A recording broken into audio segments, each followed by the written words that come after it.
I'm Eric Spacek for the Guide One Center for Risk Management. When we start talking about risk management at church, one common reaction is, risk management, what is that? The concept of risk management is pretty foreign to the religious community and something that we did not need to concern ourselves with decades ago. Another typical reaction to risk management at church is kind of a guttural ugh. It's uninviting, unappealing, not what we went to seminary for. Our goal in this segment is to move beyond these initial reactions and to understand what risk management is. We want you to begin to view risk management as a ministry, much like any other in the church, and to build a framework around it so that you're equipped to address each area of risk at your church. Let's start off by looking at what is risk management. If you look at a textbook, a very technical definition of risk management is this: the process of making and implementing decisions that will minimize the adverse effects of accidental losses on an organization. That's a mouthful, but practically speaking, it's about taking steps to prevent accidents, injuries, and property damage before they ever take place. It involves evaluating and addressing the safety and security of your congregation's facilities, activities, and programs. As Christian Ministry Resources puts it, church risk management is about empowering congregation through acts of leadership and caring to differentiate good risks from bad risks and to the extent possible eliminate those things that harm people and ministry. Let's look at an example from a real claim. During a Sunday youth class, an 11-year-old girl left the classroom and went to the church's new Family Life Center building, which was under construction. Despite the construction, the building was not locked or secured in any way. The girl fell from the second floor onto the concrete slab below, suffering serious head injuries resulting in a coma. While she ultimately recovered, this example raises the risk management issues of supervision of youth and safeguarding your facilities to prevent accidents from happening. Or consider this example. A church did not run background checks on its youth workers and therefore never discovered a rape conviction in the background of one of its workers. That individual was permitted to work with youth at the church and subsequently became sexually involved with a young teen girl whose family brought a lawsuit against the church when all the facts became known. This example raises the risk management issues of screening and supervision of the people who will be working with the church's children and youth. One important point before moving ahead. While having the right insurance coverage is an important part of risk management is not the same as insurance. Sometimes when we ask about churches' risk management approach, the response we get is, well, we've got insurance, or that's what insurance is for. While it's true that insurance will be there after a loss, consider this. An insurance policy cannot do anything to prevent an accident from happening in the first place. And an insurance policy cannot restore the emotional damage to lives and ministry that can occur if an incident does take place. That's where risk management comes in. For example, around Christmas time, a female church member arrived for a Tuesday morning women's Bible study carrying gift packages in both arms. There have been freezing temperatures recently, yet the church had not shut off its automatic lawn sprinkler system. Water from the sprinklers froze into ice on the church sidewalk. The member carrying the gift slipped on the ice and fell back, striking her head. She died within a few days due to injuries from her fall. Yes, insurance was there to pay for the damages, but insurance could do nothing to comfort the grieving family or to repair the emotional damage suffered as a result of this incident. That's why we stress that while insurance is an important part of risk management, and you should certainly talk to your insurance agent about your church's insurance coverage, there's more to risk management than just insurance. Let's look for a moment on why risk management is needed at church. Sometimes when we talk about this subject, the reaction, whether spoken or unspoken, is that it can't happen here. You know, our church is 50 or 100 years old, and we've never had an incident take place. Working at an insurance company and seeing the claims that come in every day from churches of all types, I can assure you that sadly, it does happen here. Research suggests that in the next year, 1 in 5 churches will be the victim of theft or vandalism. 1 in 5 will experience property damage related to the weather.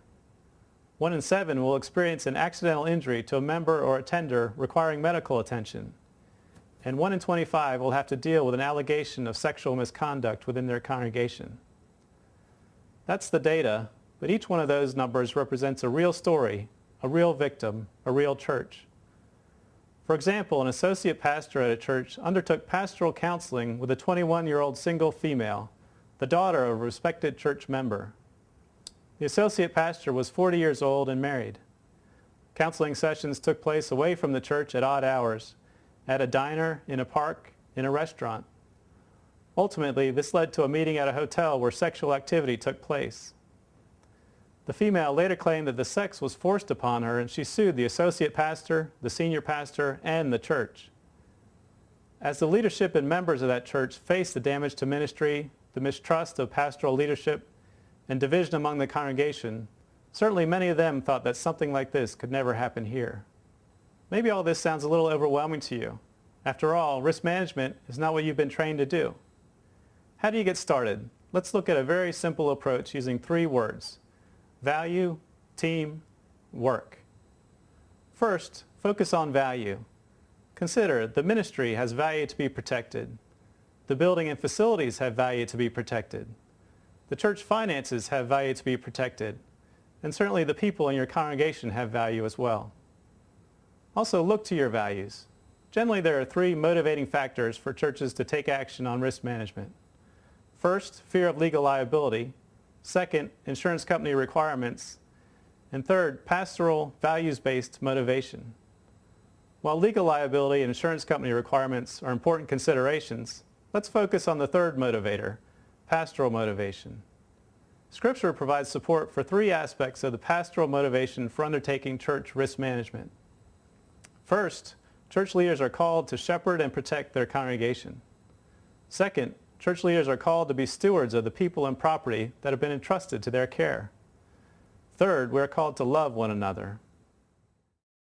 When I come across churches that are doing good things in the area of safety and risk management, I like to ask them what is motivating them to do such a good job. These are the responses I received recently from 3 churches. The first church said that it was accountability that motivated them to act.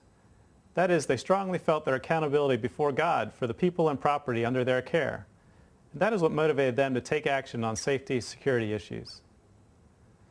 The second church described safety and security as an aspect of servant leadership. That is, by taking steps to keep their congregation safe, they felt they were acting as servant leaders, a core value in their congregation. The third church noted that you can work for 80 hours a week for years and years to build up the ministry, yet all it takes is one incident and all that hard work can be torn down in a very short time. Now we've looked at value, let's look at the second part of our approach, team. We suggest that you establish a new ministry team at your church that is specifically dedicated to looking after the safety and security of your organization. Call it a safety and security team, a ministry protection team, whatever you like.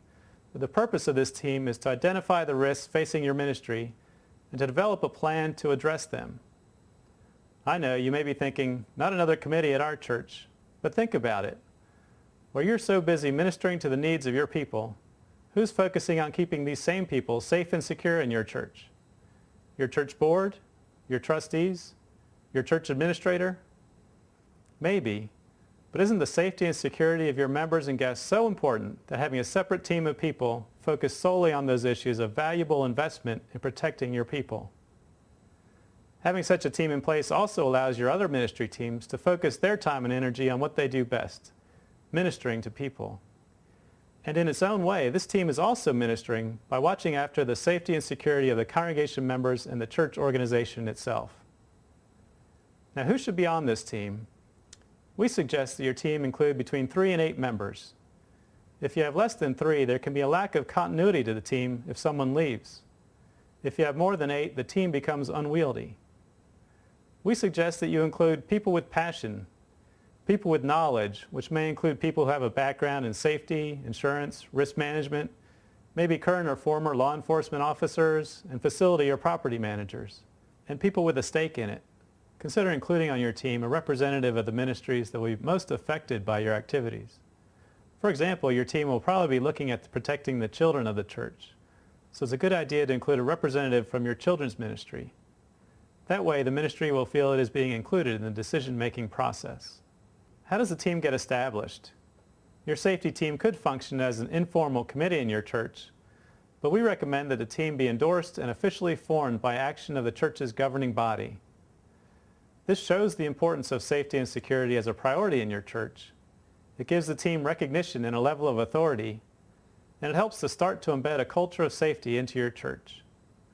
The goal is to incorporate safety and security into the fabric of your congregation as one of the key values of your church or ministry.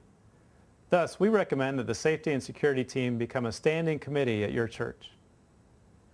You may want to elect team members to terms of a certain number of years and stagger the terms among members, as with other committees or teams, to keep the committee fresh and to avoid issues of power or control.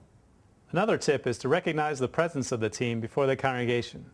Call them forward, explain to the congregation that the purpose of this new ministry is to look after the safety and security of church members, attenders, and guests.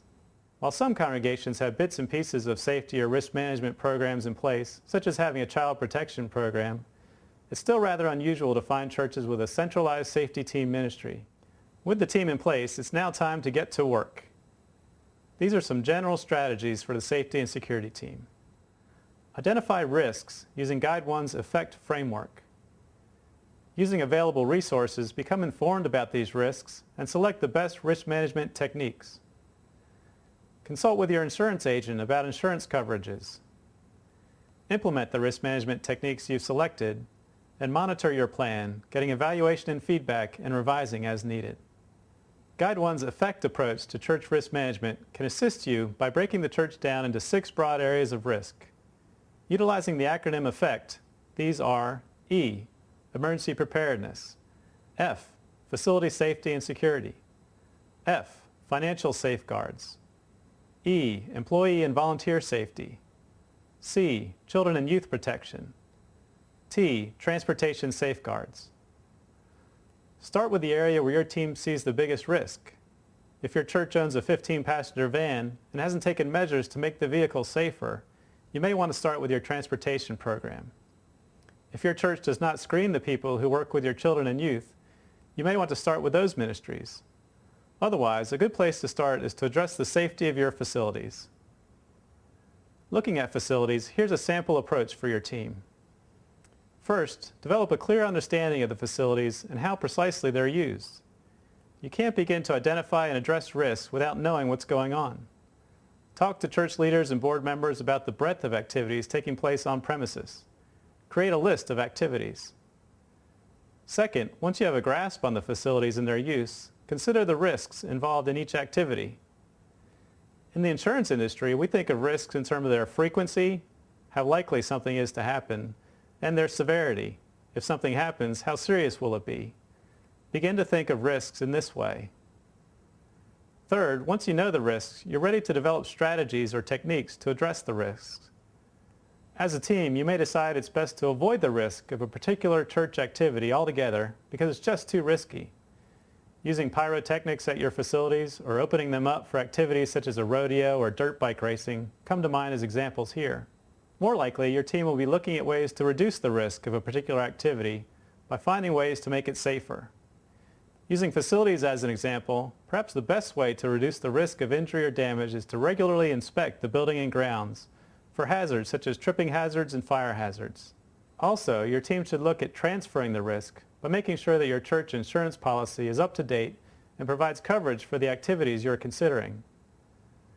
It's also a good idea to have risk transfer measures when your church hires contractors for repair or renovation work on your facilities, or when it rents or leases out the facility to outside groups. For example, a church in the West was in the midst of a major construction project, which was about 70% complete, when a contractor accidentally ignited the roofing adhesive and set the structure on fire. This destroyed the church building, all of its contents, including the many tools and equipment of other contractors, such as scaffolding and a forklift, and led to an 800-acre wildfire. The damages easily exceeded $1 million. Risk transfer measures would make sure that the contractor had its own insurance with adequate limits and had added the church as an additional insured on the contractor's insurance policy. Also, there should be a written contract for the work in place which specified that the contractor would indemnify or hold the church harmless for any damages the church might sustain due to the contractor's work. Now, what do you do with the plans your risk management committee has developed? First, consult with the ministries affected and get their input. Keep the governing body informed and, if necessary, get their approval. Begin a congregation-wide educational program on safety, security, and risk issues. Speak to small groups, key committees, and other members to keep them informed and receive their input on key safety issues and implementation. The length of this process and the frequency of your meetings will vary from church to church based on its size, its facilities, and how far along it was in the risk management process to start with. You may need to meet more frequently at first until you have addressed the major risks identified in your church. Once you have a plan in place to address these risks facing your ministry, you may only need to meet less frequently, such as quarterly, to evaluate how things are going, to identify and address any new risks, and to make sure that the plans you have in place remain up to date. In conclusion, the task may seem overwhelming at first, but take it step by step. Remember, your congregation and your ministry has value that you're charged with protecting. Do this by building a team of individuals dedicated to the safety and security of your church. Then, with the help of the many low or no-cost resources available from Guide One to assist you, set to work on protecting your congregation. They are deserving of no less. Thank you for your time. Now let's get to work.